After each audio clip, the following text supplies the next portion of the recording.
everybody. As Shauna mentioned, my name's Kate Maloney. I am one of the founders of Costume Craze. We do what it sounds like we do. We sell Halloween costumes. The management is me, and then my brother Matthew, and our mom Kathleen. Matthew he's a computer programmer. He doesn't have a degree, but he's a programmer, so he kind of likes his cave time, as we call it. So he's not really into the business side of things. He's really into the big picture of how computers and system admin stuff should all be running, and the website and whatnot. And then our mom, Kathleen, she managed medical offices for 35 years before we started Costume Craze. I had just graduated from BYU. I graduated from BYU in 2002 with a degree in business management, entrepreneurship. And Costume Craze was really, I mean, I had jobs, but Costume Craze was really my first real job. So, and the reason I tell you all of that is so you can know a little bit about the management company, but also because none of us really had any idea how to run a company. But we've been able to achieve success with a lot of hard work and whatnot. So, and we'll talk more about some of that. So, Costume Craze is the #2 online retailer of Halloween costumes and accessories. #1 is buycostumes.com. Our website, costumecraze.com. I don't know. Yeah, we still want to continue. I don't know if anybody's had a look at our site yet, but this is us. Any costumes anybody wants to look at? I'm sure somebody, Catwoman. There's a few to choose from. There's a whip in case you need that. So this is the new one, I think. No, that's not the new one. Oops. This is the new one from the latest movie. Anyway, so we sell Halloween costumes. Pretty much almost anything that you can think of, we've got it, or we have parts that you can use to make the costume. So some of our biggest sellers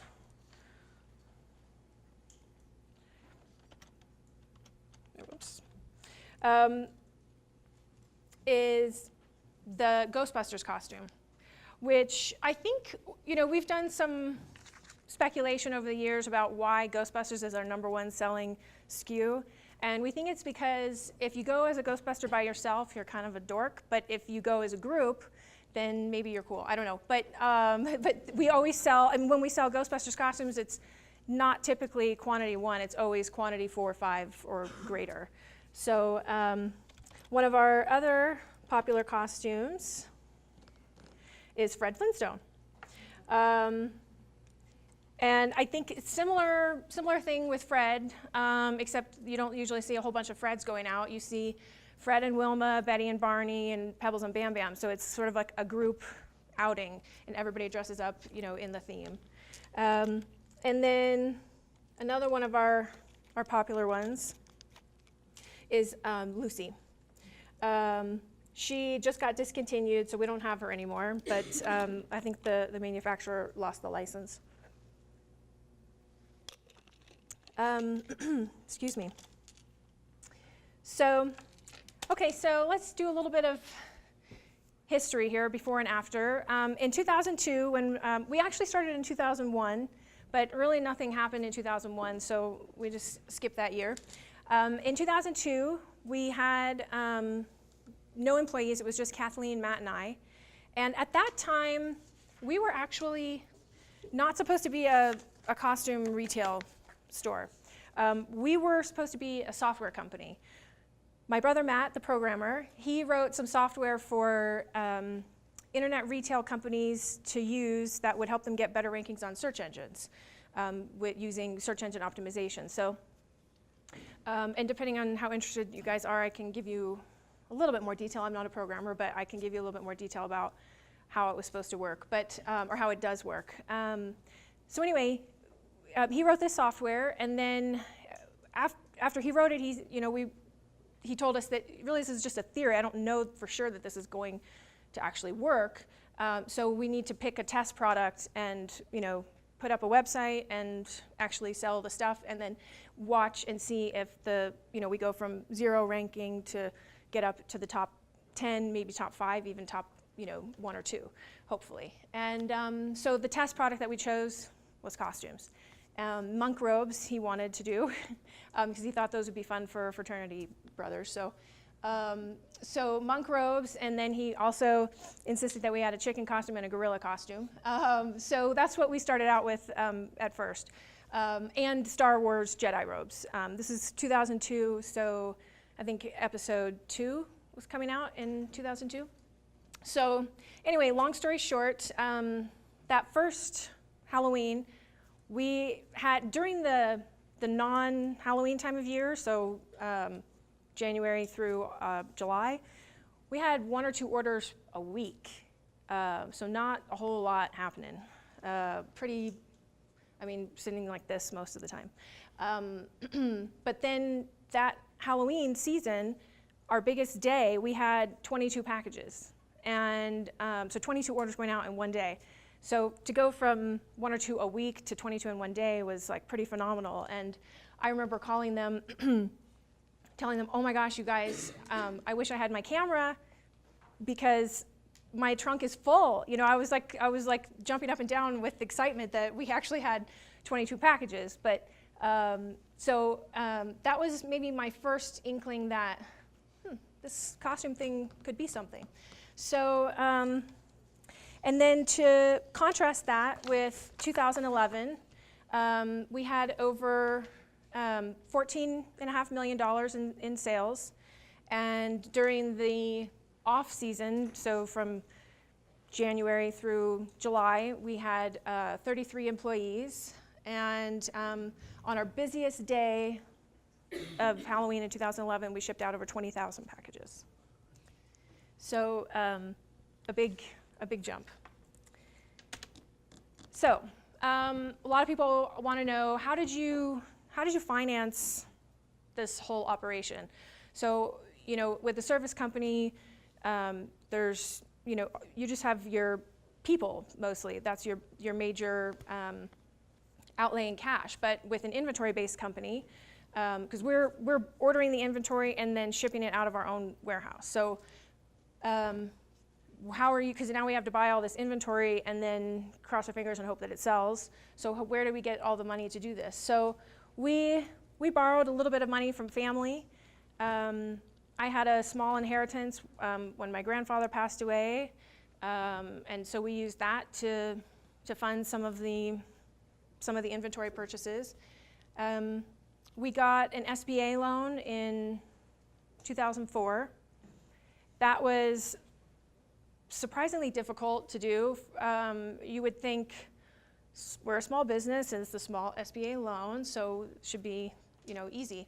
But we went to 6 different banks and they all turned us down. And so we decided, okay, we need to change our strategy here. And so we went back to the first bank, the bank that we had our bank accounts with, and we told them, okay, so instead of, I think we were asking for $100,000. We said, okay, so instead of us naming a figure that we want, let's just start a relationship. Even if you only want to loan us $500, let's get something started here. And they went to the committee and then came back and said, okay, let's do $100,000. So that was pretty exciting. Excuse me. And then, and so that year it was an SBA loan, and then they gave us certain requirements that we needed to fill, like we had to, they call it resting the loan for 30 days and whatnot, and resting the loan means you have it at $0, or it was a line of credit. So anyway, and so we filled all of those requirements, and to our pleasant surprise, the following year when it came time for renewal, they turned it, instead of being an SBA loan, SBA loans have a higher interest rate. They turned it into just a regular commercial loan with the bank, and we got a lower interest rate, and things were going well. The other way that we financed Costume Craze was through bootstrapping. I went over 3 years without any kind of paycheck at all. I mean, when there was no purchase of shoes or clothes or anything. I mean, I wore the same skirt to church every Sunday.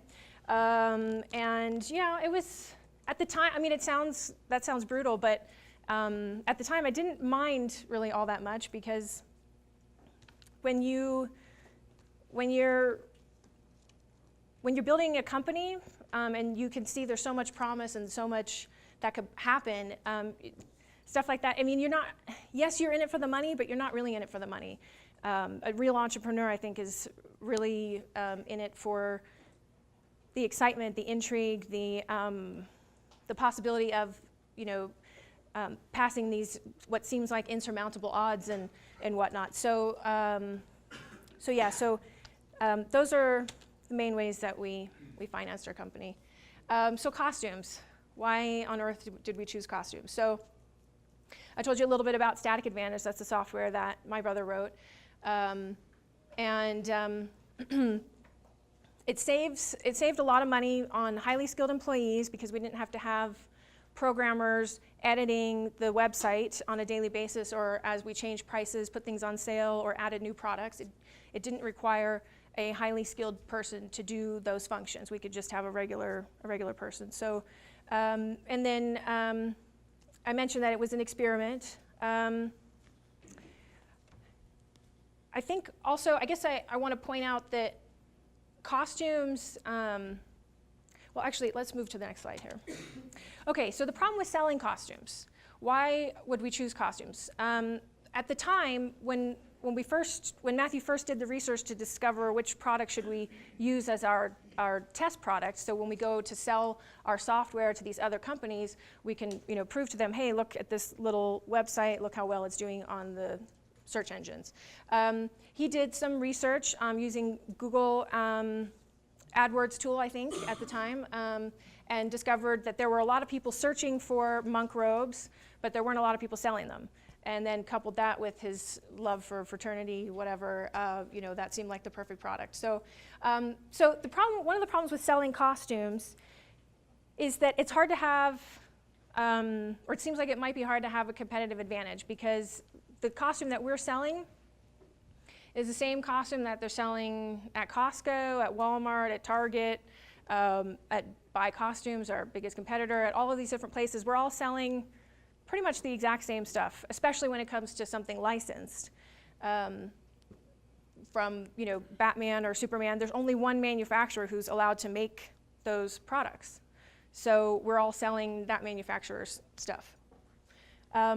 So one of our competitive advantages is that we rank very well. That software that my brother wrote did indeed work. The experiment was so successful that we decided to stop putting our resources into selling that software or trying to lease it out to other people, and just start, you know, really focusing on the costumes.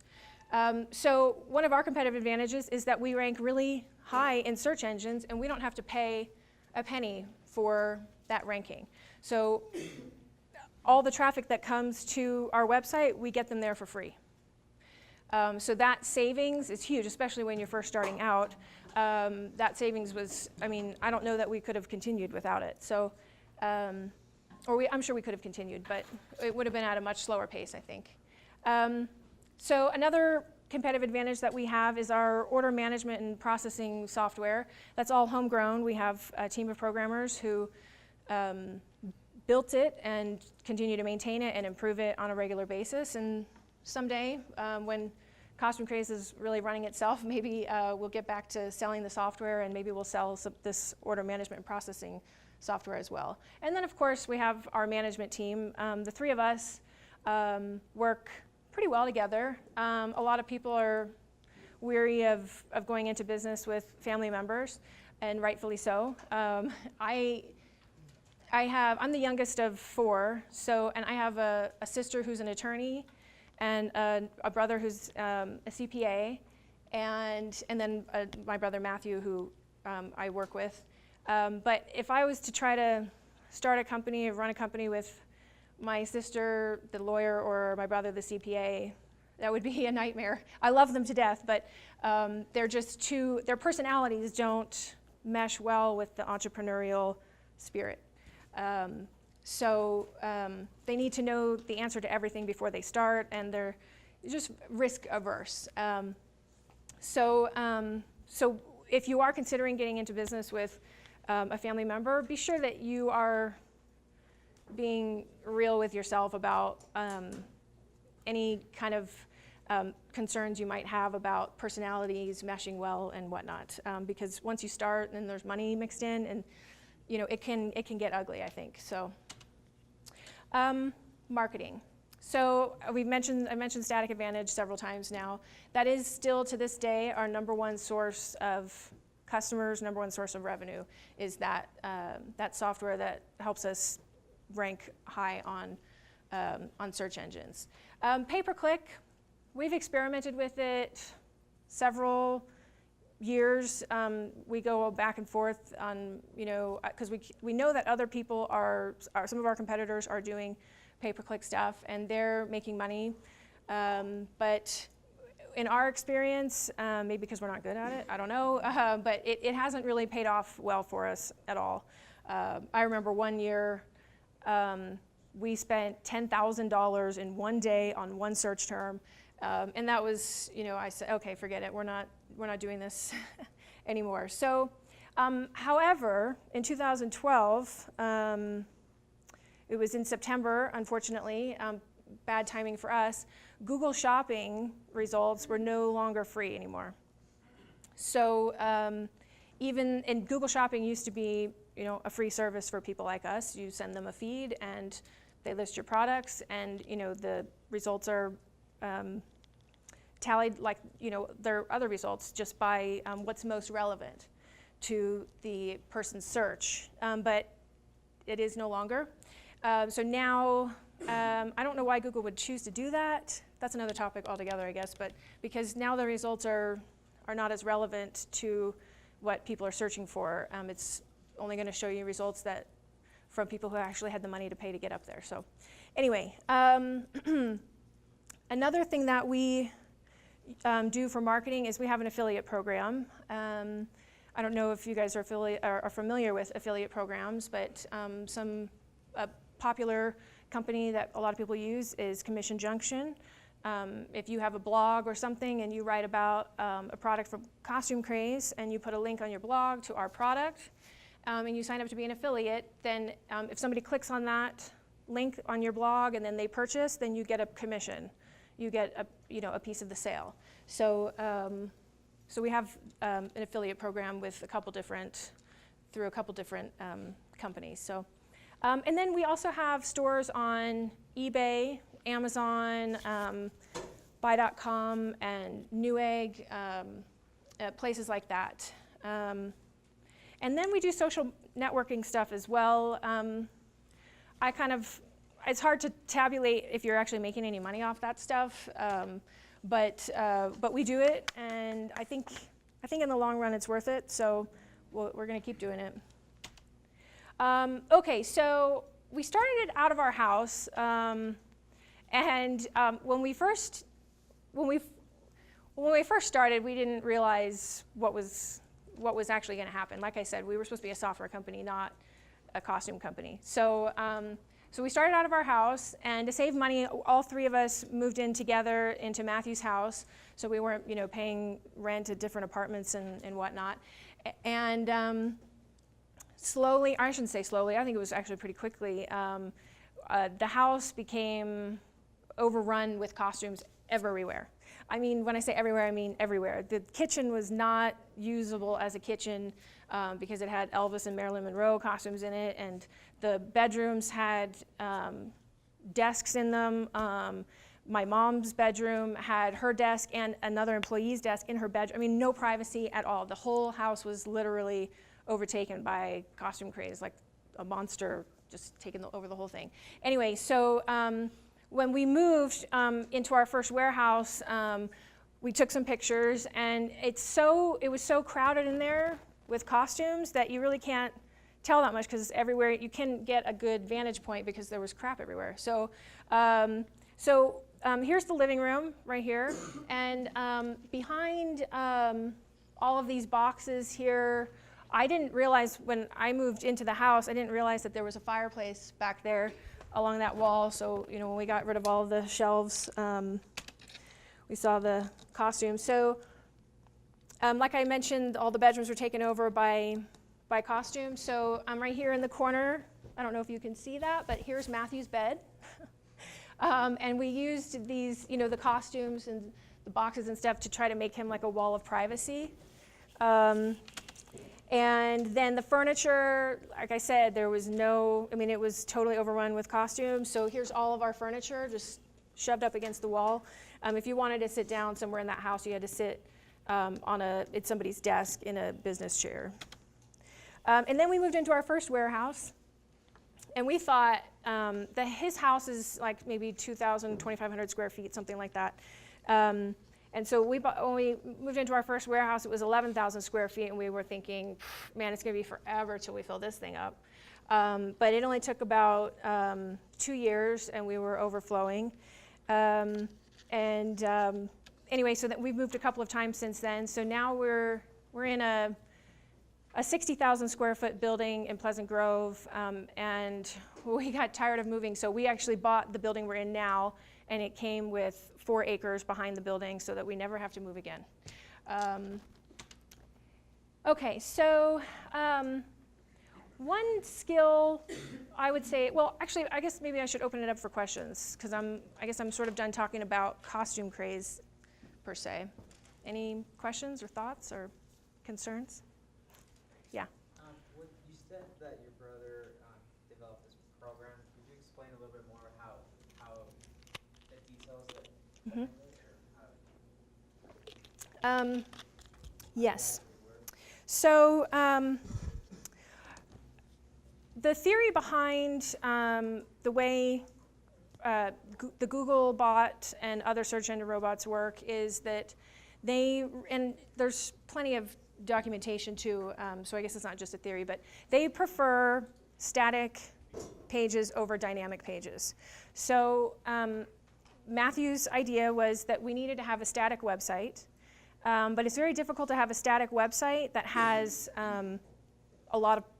lots and lots of different pages, especially pages that should be linking back and forth to each other. For example, on an apparel site where you've got shirts and shoes that you might want to try to pair together, or jewelry that you want to put with other things. And anyway, because on a static website, it's going to be HTML, and it's going to require a highly skilled employee to go in and make changes in HTML to that page. So for example, if you put something on sale, a pair of shoes on sale that is like a related product to 10 different shirts, now you've got to change the price. You have to have that highly skilled employee change the price on the shoe page and on all 10 pages of the shirts, the various shirts.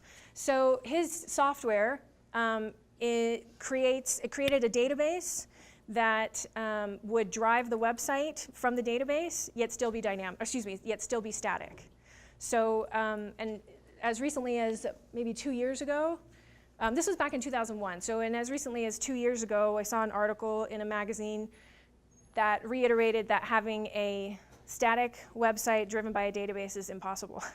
So, which we giggled and said, no, it's not, because that's how we run our company. So, and we've got over 26,000 products now. So, 26,000 products and it's all driven by that database, but the pages are still static. And it's not some kind of, workaround that was popular back in, 2003, 2004. The pages weren't really static. These are really, truly static pages. So that's what the software does. Sure. Any other? Yeah. Did your brother feel like and wonder if he could have, made a business and made tons of money if he had not with Craze? Maybe. I don't think so though, because like I said, he's a programmer and he likes to be in his cave. So, and he he lets Kathleen and I take care of most of the business stuff. So, and really, I mean, who wants to sell some other kind of widget? I mean, costumes are fun. I mean, it's like you have to go to the movies, you have to read magazines. I mean, you have to be up on what's hot and happening in Hollywood and stuff. Otherwise, you're going to be behind. So, so I don't think so. No. What do we do in the off season? It takes 42 weeks to prepare for the 10 weeks of madness that happens during September and October. Yeah. You said that once it starts running itself, maybe it would start to remarket your computer program, right? Instead of doing that, which kind of takes away your competitive advantage, why don't you just make another company that will build off of it? I mean, you've already proven that it works. Instead of give that away, why don't you just... That's a great question. Partially, I guess, because I think that there's a lot more, people could do probably a lot more with it than we have done with it, and maybe than we could do with it. So I think, I don't know, it seems like we should get it out there. But we have also done what you're saying. We also have a toy website that we sell toys from. And we started that one to prove to ourselves that we could sell anything. It wasn't just that we got lucky with the costumes, but that it would work even with toys where there's a very, very high competition for selling toys, and it worked. So, so yeah, we could sell just about any. I mean, baby things, auto parts. It doesn't really matter. We could do it. So, any other thoughts? Okay. Oh, yeah. I forgot. How, like, obviously it's not a busy season, during a non-busy season, how much do you sell? Well, right now we're in our like secondary season for Christmas. We're selling a lot of, well, we just finished selling a lot of Indians and Pilgrims for Thanksgiving, and now we're selling a lot of angels and elves and stuff for Christmas stuff. But from January to July, we sell maybe 200 or 300 orders a day. So when we go from that level of work, which is nothing, to 6,000 orders a day, 8,000, 10,000, and then on a Monday when we're shipping out Saturday and Sunday's orders plus Monday's orders over to 20,000 packages. It's very difficult to manage that kind of growth. I mean, it's not just a bell curve. I mean, it is like a nightmare curve. And we go to like right now, we're just 8 to 5 every day. And then during Halloween, we go to a 24-hour, 6 days a week schedule. And and I think right now we probably have 27 full-time year-round employees. And 8 of them work, 12 of them work in the office area. They're never out in the warehouse or in customer service. So the rest of them, the other 15 people, when you separate them out into a 24-hour shift, at any given moment in time, there's only maybe 5 people in the building who know what they're doing. And so, and the rest of the people who are from temp agencies, and which this last year I think we had about 150, there's only 5 people there who know what they're doing to answer questions and to direct people to do what needs to be done. So over the years we've, it's not perfected, but it's getting there. We've perfected our ability to bring people in and have them answering the phones in less than 4 hours, bring people in, and in less than 1 hour they're picking and packing, that type of thing. So that's been a major obstacle for us to overcome over the years. Yeah. I noticed like when you went to the website, it showed like the Fresh Flintstone Mm-hmm. costume and stuff like that. So like originally $40-something, and then it went down, you dropped it in half to like $20-something. So what are your margins on something like that, like your costume? Right now- Apparel's cheap, but Right now, where there is no margin at all. We're probably losing money on almost everything.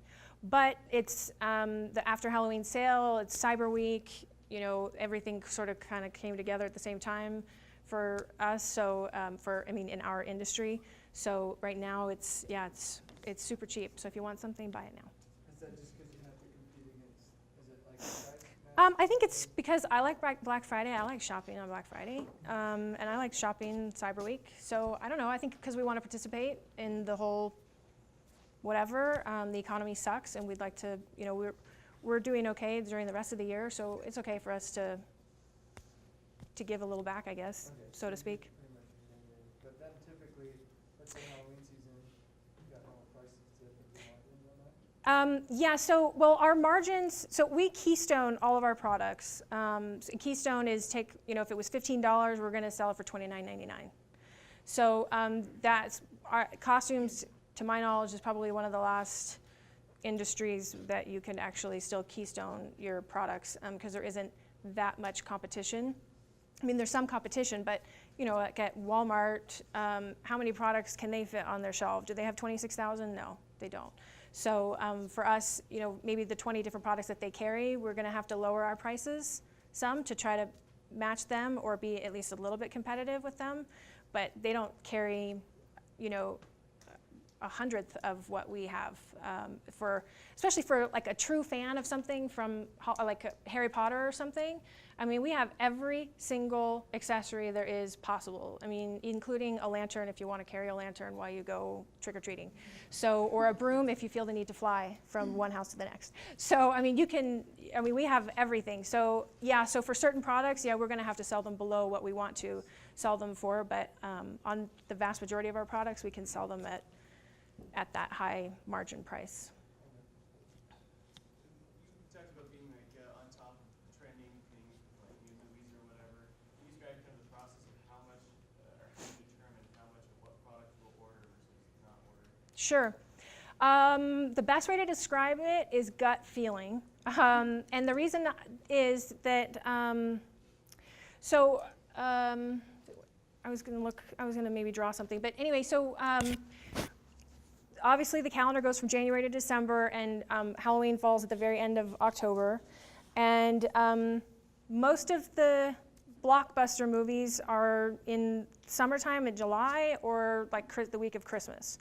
So, and when you do the calendar with the fact that the manufacturers are getting most of the stuff made in China, and it takes about 4 months for the production and then traveling overseas and whatnot. We have to order our goods in December, January, and early February in order to have them in by October. So it's definitely gut feeling because, I mean, the blockbuster movie that's supposed to come out in July, I mean, it's not even close yet. So, I mean, they haven't even started the trailers by that time on TV, I mean, commercials. So we find out about a lot of movies sometimes years in advance, like back in 2004 when they had set up, you know, the schedule for all the Spider-Man movies. So we knew every 3 years there was going to be a Spider-Man movie coming out. And so it would be okay to overorder on some of the Spider-Man stuff because a couple years later we'd be able to sell it again at the next, you know, influx of Spider-Man interest. So yeah, so we have to order 10 months in advance of the day that everybody's, you know, the vast majority of our customers are going to want the costumes. Yeah. So when ordering that far in advance, how do you determine how many of the specific sizes? At first, it was just a guess. So we would order one of each size, and then as soon as, you know, one of the sizes sold, since we had that, since we doubled the price of whatever it cost us $15, we sold it for $30. Now we've got $30, so now I can go buy 2 more. Excuse me. So that's what we did at first when we were still trying to figure out what size is going to be popular of a particular costume. Back in those days, Legolas was, you know, the hot commodity. So, and then now we can actually see that there's a trend. If a movie's PG-13, then it's probably going to be size, you know, kid size large and medium. The size small, most of them don't actually get to go see the PG-13 movie, so it's going to be much lower interest for that size. And for adults, America's getting chubbier and chubbier, so plus sizes are getting more and more popular. And so anyway, yeah, so we just take some of what we've learned about, especially when it's a licensed product, we can take our knowledge with the rating of the movie and then try to determine what age is going to be most popular. But also with the licensed stuff, a lot of the licensors tell you, hey, this La La Loopsy show is meant for ages 3 to 5, and so we can tell right there that's going to probably be the size that we're going to want to focus on. Any other? One thing I wanted to talk about or mention is a skill to learn that I wish that I had known when I was in college, and that's the skill, I think, of application. And what I mean by that is when you're in class and you're learning some new concept, to take that concept and really try to apply it. If you're not working, then where some place that you shop often enough, or if you are working, or if your parents own a company, think about how that concept would apply to that company, or to politics. Something. Try to find some way to apply it to something that you are at least somewhat familiar with, because it will really ingrain that concept in your brain. I think if I went back to college now and did all my classes all over again, I would learn a lot more, because now I can actually think, oh, okay, is that what they meant by cost of goods sold? Okay, or whatever. So, and it will also make you a dream employee, an employee who can take a concept and really put it to use, and then and come to work at Costume Craze or anywhere else, who really understands whatever the concept is. You will make your boss very happy, and mostly because you're going to be able to take advantage of opportunities that other employees don't see. They're just there from 8 to 5, and they're just doing their work, and then they go home. They're not thinking about their work in the evenings or on their free time or anything like that. So, and then also it will help make you a successful entrepreneur, because you're going to be thinking in advance about what your customers might want, and it will keep you ahead of your competition, and make your customers happy. So, company mottos. Our motto that I think is most often said in our office is, we got to think outside the box, and then one of us will say, what box? So that's the kind of management team that we are. We like to just sometimes do like a completely unexpected thing to solve whatever the problem is. Or another one of my mottos is, if you can't beat it, join it. So I mean, stop trying to make employees want, stop trying to make customers want something, and give them what they actually want, and make it work for you somehow. So anyway, that's it.